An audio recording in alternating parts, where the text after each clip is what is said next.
अस्सलाम वालेकुम। ये वीडियो जो है ये आपकी जो पुरानी डिमांड है कि आप लॉट को ओजीपी के अगेंस्ट बाहर भेज सकें और फिर उनको रिसीव कर सकें, अकाउंट्स में उनकी पेमेंट चली जाए और फिर अकाउंट के जरिए आप उसकी पेमेंट कर सकें। तो ये उसके बारे में है पहली वीडियो। मेरा ख्याल है कि इसमें 3-4 वीडियो इसकी बनेंगी।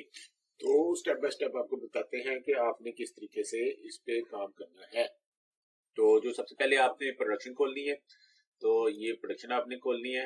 अब यहाँ में तो आपको दो बटन दिए गए हैं, एक तो ऊपर लॉट मेकिंग एंड इशुएंस है, वो पुराना बटन है। आपने अगर पुराने तरीके से काम करना है या नए में कोई मसला आता है तो पुराना तरीका आपका एज इट इज काम करेगा। जो नया है उसके अंदर आपने न्यू के ऊपर क्लिक करना है, तो ये उसकी नई स्क्रीन है। ठीक है जी। इसमें जब आप लॉट इशू करते हैं, आप लॉट को उसी तरीके से लॉट इशू करेंगे।